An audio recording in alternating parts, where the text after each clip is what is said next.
10th number part पर आ जाओ। ये लास्ट का जो 243 से 264 I think it is important, 20 marks का आया था। पब्लिक प्रोक्योरमेंट बिल 2012 की हम बात कर रहे हैं।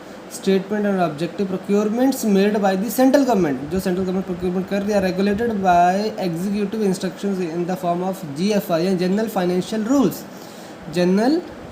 Rules and manuals and procedures issued thereunder. ठीक है, procurements made by the central public sector enterprise, ये तो सेंट्रल गवर्नमेंट हो गया, उसमें central public sector enterprise PSUs are governed by their own respective procurement procedures. Autonomous and statutory bodies make their procurement based on the general financial rules or their own rules as applicable. समझ गए बात? नहीं समझे? समझ गए I suppose. तो आगे क्या है इसके अंदर हम पढ़ेंगे, जो पढ़ना है इसके अंदर objectives of the public procurement bill. Objective of the public procurement bill is to ensure the transparency, fair and equitable treatment of the bidders, promoting competition, enhancing efficiency in economy and maintaining integrity and the public confidence in the public procurement process।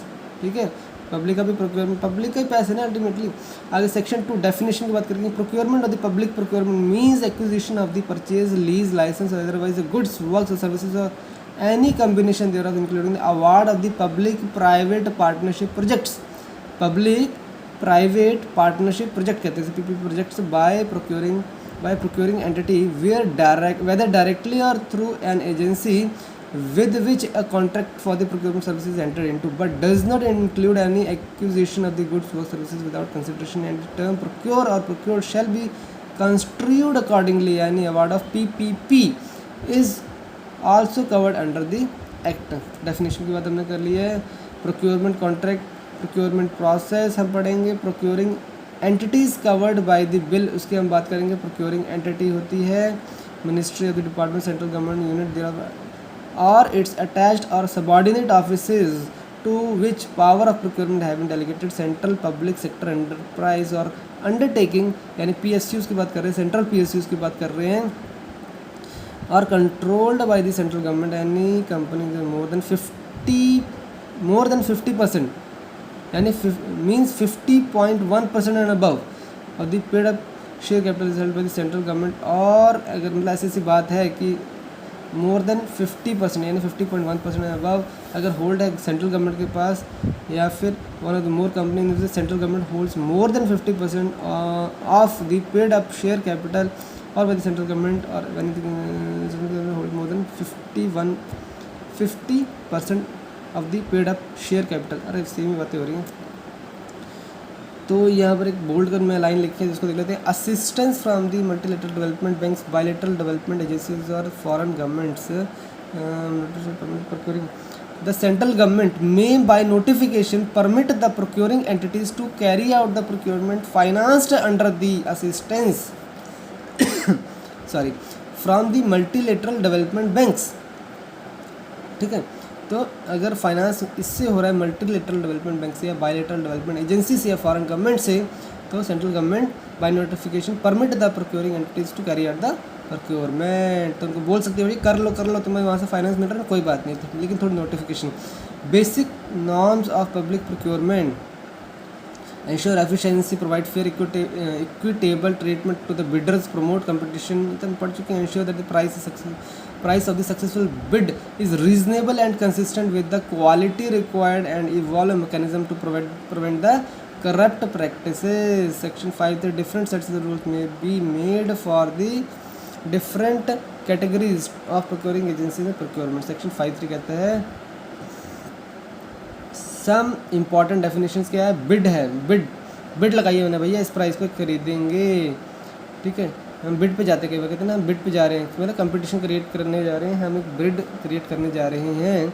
Bidder क्या होता है, जो कि participate करता है। Bidding document, bidder देखिए, bidder means any person including the consortium that is association of the several persons of the firms of the companies. Consortium भी हो सकता है। Participating in the procurement process with the procuring entity. Bidding document होता है जिसे NIT कहते हैं। उसके बाद बिडर, अब बोलोगे NIT क्या होता है। NIT होता है नोटिस इनवाइटिंग टेंडर। ये bidding document, bidder registration document होता है, उसके बाद बिडर का रजिस्ट्रेशन डॉक्यूमेंट्स उसको लगाने पड़ते हैं कि हम यहाँ से रजिस्टर्ड हैं, जहाँ से वो मांगे होते हैं। उसके बाद बिड सिक्योरिटी की बात आती है, security provided for the procuring entity by bidders, कि हम इतने EMD देते हैं, तो ये सिक्योरिटी होगी। इलेक्ट्रॉनिक रिवर्स ऑप्शन भी होता है एक। रिवर्स ऑप्शन का मतलब होता है जनरली कंपटीशन क्रिएट करने के लिए होता है। 3 फाइनल बिडर्स बचे हैं, उसमें से एक L1 है पता है, लेकिन फिर से हमने रिवर्स ऑप्शन करवा दिया, उनमें कंपटीशन करवा दिया कि भैया कोई और है, L2 है या L3 है, जो कि इससे कम कोट करना चाहता है तो कर लो, तो उसे कहते हैं रिवर्स ऑप्शन। उसके बाद framework agreement means agreement between the central purchase organisation और प्रोक्योरिंग एंटिटी विद 1 और more bidders valid for a specific period of time. समझ में तो आया नहीं बिल्कुल भी, चलो आगे चलते हैं, बाद में पढ़ेंगे। गुड्स की बात है, goods include all article material commodity livestock furniture fixtures raw material spares instruments machinery equipment industrial plant vehicle aircraft ship railway rolling stock or such other category of goods purchased or otherwise acquired by procuring entity and includes services which are incidental or consequential apply। Okay चलो, invitation to bid की बात करते हैं, तो वो होता है हमारा NAT डॉक्यूमेंट जिसकी बात करते हैं। Invitation to bid meaning document any and any amendment there are published. Amendment को कैसे करते हैं, उसमें हम कोरिजेंडम ऐड करके हम अमेंडमेंट डालते हैं कि कुछ भी चेंज, मतलब डेट चेंज हो गया या कंडीशन में कुछ चेंज हुआ, क्वांटिटी में चेंज हुआ, तो कोरिजेंडम एक डालना पड़ता है, तो वो अमेंडमेंट्स हो जाती हैं published. Okay, invitation to pre qualify means the document including any amendment there are published by the procuring entity.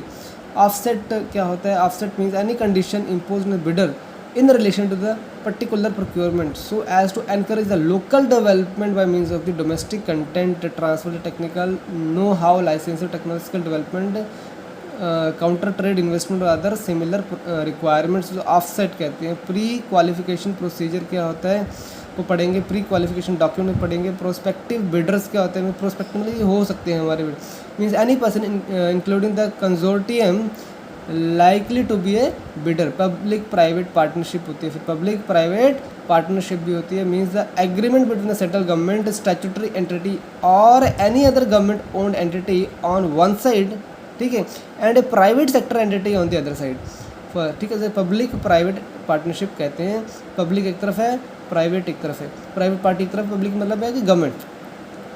Rate contract means the framework agreement also specify the price of the supply the goods to be procured. Registered bidders मतलब ये already registered हैं। List of registered bidders on the procuring entity on the central purchase organisation maintain under section 14 के अंदर जो maintain किए हुए हैं वो, तो ये हर एक मेंटेन करता है रजिस्टर्ड। जैसे जेम गवर्नमेंट मार्केट ई प्लेस है, वहाँ पर भी रजिस्टर्ड बिडर्स रहते हैं, वो अपने डॉक्यूमेंट सप्लाई करते हैं, क्वालिटी सर्टिफिकेट्स सप्लाई करते हैं, उन्हें टेस्ट किया जाता है और रखा जाता है। उसी तरह से सेंट्रल पब्लिक प्रोक्योरमेंट पोर्टल है, वहाँ पर रखा जाता है। इसी तरह से हर एक स्टेट का अपना अपना प्रोक्योरमेंट पोर्टल है जहाँ पर वो रजिस्टर्ड बिडर्स उन्होंने अपने रखे होते हैं, ताकि इमीडिएटली ये रजिस्टर्ड बिडर्स हैं वो तो पार्टिसिपेशन सीधा डायरेक्टली कर सकते हैं, उनको रजिस्ट्रेशन मतलब वो वेरीफाइड है, रजिस्ट्रेशन मतलब बेसिकली वेरीफाइड है।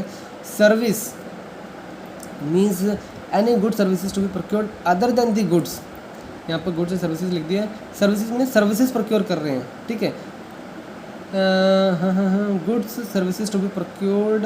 वर्क्स की बात करेंगे तो वर्क्स का मतलब होता है कि बेसिकली हम कंस्ट्रक्शन वर्क की तरफ घुसते हैं। वर्क्स का मतलब site preparation, construction, reconstruction, demolition, repair, maintenance, renovation of किसका हो सकता है, बिल्डिंग का, इंस्टॉलेशन और दी अदर स्ट्रक्चर का हो सकता है। सेकंड रेलवे का हो सकता है, रोड का हो सकता है, हाईवे का, पोर्ट का, एयरपोर्ट्स और अदर इंफ्रास्ट्रक्चर्स की बात हम कर सकते हैं।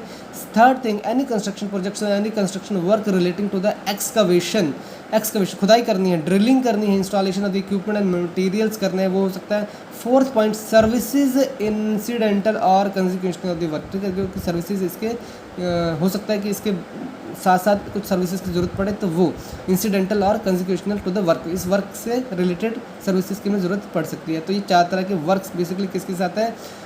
वर्क का मतलब दोबारा से समझा देता हूँ, बहुत इंपॉर्टेंट है, क्योंकि work include all the work associated with the site preparation करनी है, साइट को प्रिपेयर करना है, पहले खुदाई करनी है, प्लेन करना है, कंस्ट्रक्शन करना है, रिकंस्ट्रक्शन करना है, डेमोलिशन तोड़ देना है, रिपेयर करना है उस चीज़ को, या फिर मेंटेन करना है उस चीज़ को, प्रॉपर मेंटेनेंस करनी है, पुताई, लिपाई, पुताई, ठीक है, जहाँ पर यहाँ टूट गई, दरारें पड़ गई, उसको मेंटेन करना है, रेनोवेट करना है उस चीज़ को, पेंट वगैरह करना है, या किस चीज़ का हो सकता है, ये तो होता है बिल्डिंग का हो सकता है, इंस्टॉलेशन होता है, स्ट्रक्चर का हो सकता है, सेकंड थिंग रेलवे का हो सकता है, रोड का हो सकता है, जिसको जहाँ पर भी लोग चल रहे हैं, मूवमेंट है रेलवे में, रोड पे, हाईवे पे, पोर्ट पे, एयरपोर्ट पे, अदर इंफ्रास्ट्रक्चर, तो ठीक है, हमारे रेल, रोड और एयर की बात आ गई। थर्ड, एनी कंस्ट्रक्शन प्रोजेक्ट, इसके अलावा दूसरा कोई भी construction project, any other construction work relating to the excavation, खुदाई करनी है, ड्रिलिंग करनी है, इंस्टॉलेशन करनी है of the equipment and material, तो वहाँ पर भी वर्क्स की ज़रूरत पड़ती है। मतलब जहाँ पर भी तोड़ फोड़ महकमा चालू है, या जहाँ पर भी सीमेंट की बातें हो रही हैं, पत्थरों की बातें हो रही हैं, सरियों की बातें हो रही है, सारी की सारी किस्म आता है वर्क्स में आ गया हमारा। और हमने बात कर लिया बिल्डिंग, उसके नीचे रोड की बात कर ली, और इसके साथ में हमने ड्रिलिंग की बात कर ली, ठीक है, ड्रिलिंग और खुदाई की बात कर ली, ठीक है। सबसे पहले हमने क्या किया, खुदाई की, ठीक है, खुदाई करने के बाद हमने बिल्डिंग बनाई, और बिल्डिंग साथ में रोड्स भी बनाने पड़ेंगे, तो 3 चीज़ें हमने यहाँ पर मेजर बात की। उसके साथ में फोर्थ पार्ट भी हमने बात किया सर्विसेज की, इसके साथ साथ में कुछ सर्विसेज की भी ज़रूरत पड़ सकती है, तो वो भी हमारे वर्क्स में आ जाएगा। Certain procurements and the procuring entities not covered under the act, any procurement the estimated cost or value of which is less than 50 lakhs, ठीक है। तो emergency procurement necessary for the management of any disaster के लिए वो भी बात नहीं है। Procurement for the purchase purposes of the national security strategy, वो भी बात नहीं है। सिक्योरिटी नेशनल लेवल की सिक्योरिटी वाली नहीं। इमरजेंसी प्रोक्योरमेंट नहीं। एनी प्रोक्योरमेंट एस्टिमेटेड कॉस्ट जिसकी वैल्यू लेस देन 50 लाख है, नहीं, इससे ऊपर की बातें हो रही है हमारी, 50 लाख से कम की तो बात ही नहीं हो रही। अच्छा, आगे आ जाओ, code of any procurement estimated cost value is less than 50 lakh, इसकी बात नहीं। Certain procuring entities not covered under the act, इस एक्ट के अंदर जो नहीं आती है, वैसे तो है लेकिन इस एक्ट के अंदर नहीं आती हैं। Code of integrity for procuring entity and bidders की हम बात करेंगे, ठीक है। कोड ऑफ इंटीग्रिटी की integrity beyond doubt, the procuring entity और the bidder is prohibited from procuring entity और ए बिडर, ठीक है। या तो प्रोक्योर करने वाले हम हैं या तो बिडर हैं, बिडर पार्टिसिपेट कर रहे हैं, तो वो प्रोहिबिटेड हैं किससे, मेकिंग ऑफर, सॉलिसिटेशन और acceptance of bribe, reward of gift और एनी अदर मटेरियल बेनिफिट, ठीक है। ऐसा कुछ भी नहीं करना है। आगे आ जाओ भैया, measure to be taken in case of violation of the code of integrity मतलब इंटीग्रिटी बियॉन्ड डाउट होनी चाहिए हमारी, देश के प्रति हमारी जो श्रद्धा है, क्या कहते हैं उसको, देश के प्रति हमारा जो कर्तव्य है, मतलब इंटीग्रिटी मतलब देश के लिए होता है ये, इसकी ये बिल्कुल भी यहाँ से डस से मस नहीं होना चाहिए, ठीक है। इंटीग्रिटी बियॉन्ड डाउट होनी चाहिए हमारी। तो मतलब हमें इंटीग्रिटी का मतलब क्या है कि कुछ भी गलत नहीं करना है देश के खिलाफ। मतलब क्या हो सकता है, वो ब्राइब हो सकता है, तो exclusion of the bidder from the procurement process हो जाता है। अगर कुछ भी ऐसा करो तो ये हो सकता है, आपको गिफ्ट दे रहा है, ब्राइब चल रहा है, पहले से प्राइस रिविलेशन होते हैं, सब कुछ सब गलत है, तो क्या हो सकता है, एक्सक्लूजन हो सकता है। Calling off the pre contract negotiation, forfeiture हो सकता है, फोर फीचर और encashment of any other security bond relating to the procurement, recovery the payment हो सकती है, कैंसिलेशन ऑफ द कॉन्ट्रैक्ट हो सकता है, डिबारमेंट हो सकती है। General principles of the procurement की बात करेंगे, सेक्शन 7, 8, 9, 10, 11, 12, 13, 14, 15, 16, 19 तक है। Determination of the need of the procurement section 7, 8 है। Obligations related to the value of the procurement की बात करेंगे, सेक्शन 9 में description of subject matter of the procurement. 10 में टाइम लिमिट की बात करेंगे, 10 में time limit of the processing of procurement की बात करेंगे। 11 में पार्टिसिपेशन ऑफ द बिडर की बात हो रही है। 12 में क्वालिफिकेशन ऑफ द बिडर्स की बात होगी। 13 में pre qualification of the bidders की बात होगी। 14 में रजिस्ट्रेशन ऑफ बिडर्स की बात है। 15 में कंटेंट ऑफ बिडिंग डॉक्यूमेंट की बात है। और 16 में single envelope and 2 envelope bids की बात है। टाइम लिमिट 17 में time limit of the submission of bids की बात है, कितने टाइम लिमिट बंद करना है। देखो एक हमने बात की 10 में time limit for the processing of the procurement है। और 17 में time limit for the submission of the bids की बात है। 18 में प्री बिड क्लैरिफिकेशन की बात है। 18 में क्या है, प्री बिड में जो क्लैरिफिकेशन करनी होती है उसकी बात है। 19 में मॉडिफिकेशन टू बिडिंग डॉक्यूमेंट की बात है। 20 में procurement relating to the submission opening and evaluation bids की बात है। सबमिट करते हैं, ओपन करते हैं, इवैल्यूएट करते हैं बिड्स को, उसकी बात है। 21 में क्राइटेरिया फॉर इवैल्यूएशन, इवैल्यूएट क्या करो, कैसे क्राइटेरिया क्या रखा है इवैल्यूएट करने के लिए, भैया कुछ क्राइटेरिया रखा होगा, कैसे ऐसे करना है। 22 एक्सक्लूजन ऑफ दी बिड्स की बात करेंगे। 23 में बिड प्राइस नेगोशिएशंस कैसे करते हैं उसकी बात करें। 24 में cancellation of the procurement process cancel ही कर दिया भैया। 25 में अवार्ड दे दिया, अवार्ड ऑफ कॉन्ट्रैक्ट, AOC भी कहते हैं इसको, अवार्ड ऑफ कॉन्ट्रैक्ट की बात करें। 26 में terms and condition of the procurement contract की बात करेंगे 27 ऑफसेट्स की बात करेंगे 28 में कॉन्फिडेंशियलिटी की बात करेंगे important issue general procurement determination the need for the procurement section 7 तो बेटा scope of the quantity of the work to be procured limitation of the particular method of the procurement need for pre qualification if any offsets may be required obligations related to the value of procurement 8 में procuring entity में neither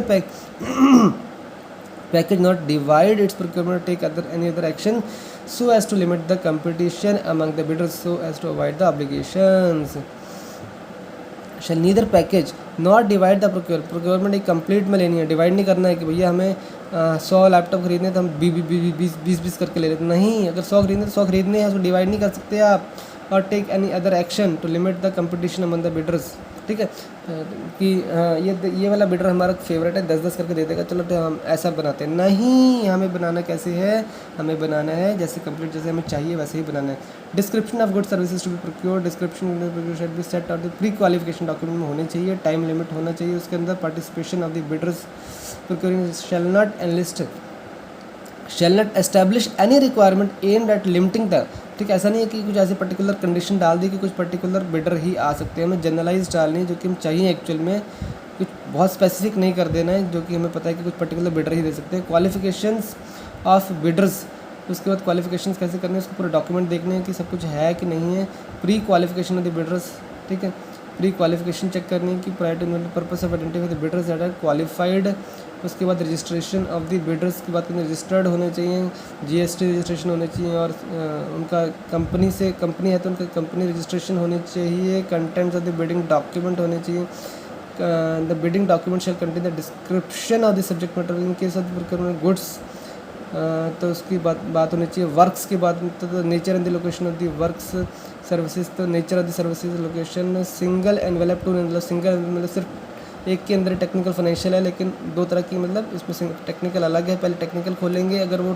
qualify करता है तो ही financial खोलेंगे नहीं तो नहीं खोलेंगे टू बिट्स मतलब टू एनवेलप्स मतलब एक में टेक्निकल इवैल्यूएशन उसके बाद दूसरे में financial evaluation time limit for the submission of bids mention करना पड़ेगा प्री बिड क्लैरिफिकेशन देनी ही पड़ेगी अगर कोई मानता है कि मुझे कुछ क्लियर नहीं हो रहा है इस बिड के अंदर तो वो एक डेट रखते हैं उसमें क्लैरिफिकेशन देनी चाहिए इनको modification of the bidding document कर सकते हैं कोरिजेंडम ऐड करके procedure relating to submission opening and evaluation bids उसके बाद क्राइटेरियन फॉर इवैल्यूएशन क्या क्या है उसका प्राइस है basically cost of operating maintenance repairing of the goods time of delivery completion work provision of services character subject matter कहाँ गया character से subject matter such as the functional character से goods environmental character से subject matter the term payment guidance guarantees in subject matter procurement whether relevant quality criteria experience reliability where considered necessary procurement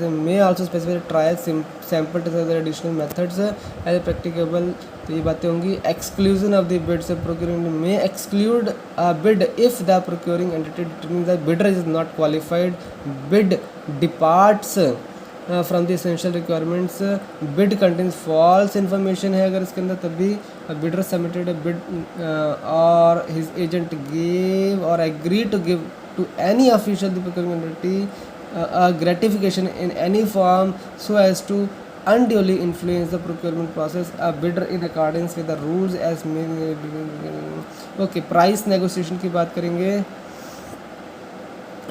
no price negotiation shall be held by the procuring entity with the bidder with respect to bid submitted by the procuring entity may engage in negotiations in good faith with the bidder in case of single source procurement single source है उस case में हम price negotiation की बात कर सकते हैं cancellation of procurement reverse auction की बात हो सकती है इसमें ठीक है price negotiation रिवर्स ऑक्शन अलग है ठीक है रिवर्स ऑक्शन में क्या होता है बेसिकली 3-4 वेंडर हैं तो लास्ट में हम उनके साथ एक ऑक्शन करवा देते हैं ठीक है इसमें जो मतलब बिड खत्म होने से 15 मिनट पहले तक डाल सकते हैं तो टाइम एक्सटेंड होता है उसका प्रोसेस रहता है इस तरह से cancellation of the procurement process भी किया जा सकता है उसके बाद अवार्ड ऑफ कॉन्ट्रैक्ट जब सक्सेसफुल बिडर आ गया तो उसको हम क्या करते हैं अवार्ड ऑफ कॉन्ट्रैक्ट करते हैं where price is the only award criteria the bid with the lowest bid price को ही हमें लेना होता है where there are price and other award criteria the most advantages bid ascertained on the basis of the criteria and the procedure for evaluating the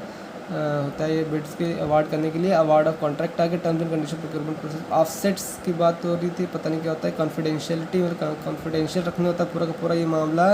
ये bid बहुत ही confidential रहनी चाहिए, क्योंकि प्राइस का एक दूसरे को पता लग गया than other bidder may quote certain very less price than the other and get the contract method of the procurement. different method of procurement है open competitive, limited competitive bidding होती है, two stage bidding होती है, single source procurement होती है, electronic reverse auction process होती है, reverse request for quotations हो सकती है, request for the quotation हो गया, spot purchase हो सकती है, any other method of procurement भी हो सकता है। open competitive बिडिंग तो सभी जानते हैं। लिमिटेड कम्पिटिटिव मतलब जितने ज़्यादा वेंडर नहीं है, लिमिटेड वेंडर ही हैं तो उनको बोलते हैं कि भैया आप उनको बोल सकते हैं कि आप सब कम्पीट करो आपस में, ठीक है। तो उनको मेल के थ्रू या फिर टेलीफोन के लिए उनको इन्फॉर्म कर दिया जाता है। Procured for the limited competitive bidding में कहते हैं all the bidders who can supply, उनको कॉन्टैक्ट किया जाता है। सिंगल सोर्स प्रोक्योरमेंट एक जगह से ही खरीदा जा सकता है, सिंगल सोर्स प्रोक्योरमेंट, जबकि हमें पता है कि एक ही OEM ओरिजिनल इक्विपमेंट मैन्युफैक्चरर जो है एक ही है इसका, तो वहाँ से हम सिंगल सोर्स प्रोक्योरमेंट भी कर सकते हैं। जब हमें पता है कि यही खरीदना है और ये उसके पास ही मिलता है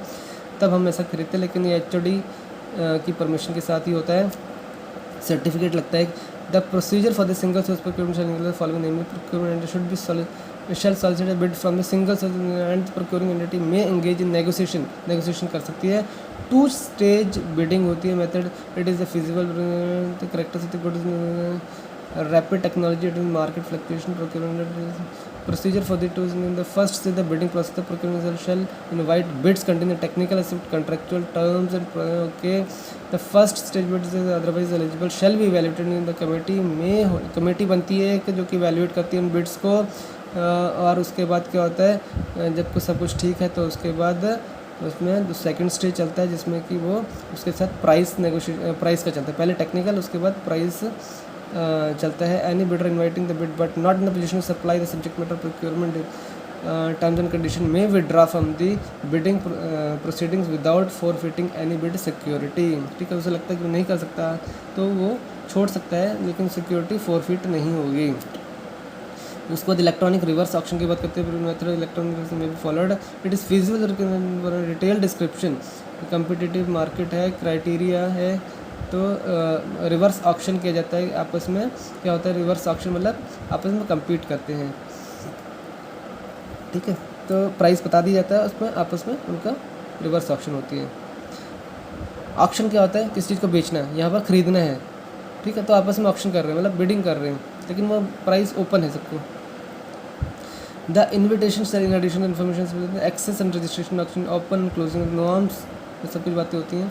The procuring entity shall solicit bids through an invitation of the electronic reverse auction to be procured or communicated by exhibiting an invitation on the Central Public Procurement Portal CPP कहते हैं its own website and by giving wide publicity, ठीक है। इसमें publicity wide publicity कर रहे हैं कि भैया हम ऑक्शन करने जा रहे हैं, यानी रिवर्स ऑक्शन करने खरीदने जा रहे हैं। ऑक्शन करने में बेचना है, रिवर्स ऑक्शन में खरीदने जा रहे हैं। जो भी बिड लगाओ भैया अपना, हम ये प्राइस बता रहे हैं, जो सबसे कम पे बेच देगा हम ले लेंगे। Request for the quotation and the spot purchase भी होता है यहाँ पर, इमीडिएटली एट द स्पॉट हम खरीद लेंगे। Framework agreements and the rate contracts की बात करेंगे हम। इसमें ट्रांसपेरेंसी मैकेनिज्म कैसे रहता है, सेंट्रल पब्लिक प्रोक्योरमेंट पोर्टल है हमारा, जहाँ से जो कि इसी के थ्रू हम परचेज़ करते हैं, तो ये ट्रांसपेरेंट है एकदम और ये सेफ है। Documentary record the procurement proceedings and communication इसमें रहता है। इसमें डिजिटल सिग्नेचर रहते हैं दोनों तरफ, बिडर के भी और जो इनवाइट कर रहा है। ग्रीवेंस रिड्रेसल होता है, okay. Any bidder proceeding decisions application review, okay.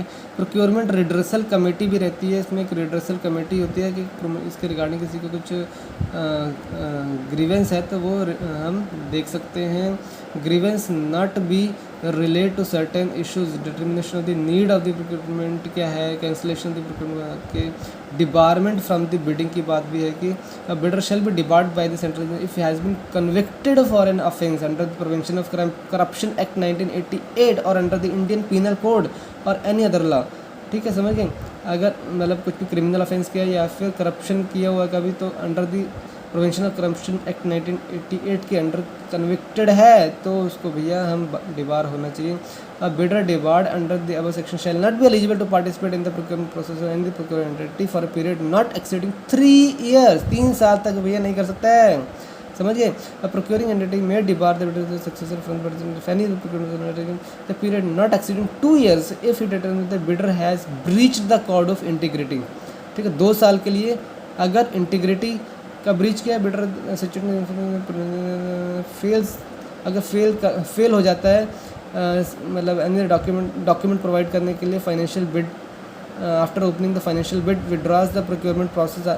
ठीक है, सब कुछ पूरा हो गया तक मैं नहीं करूँगा, फाइनेंशियल बिड भी ओपन हो गया तो मैं नहीं पूरा करूँगा भैया इसको, तो भी उसको डिबार किया जा सकता है। कितने साल के लिए? 2 साल के लिए। समझ के बात, ख़त्म हो गया हमारा।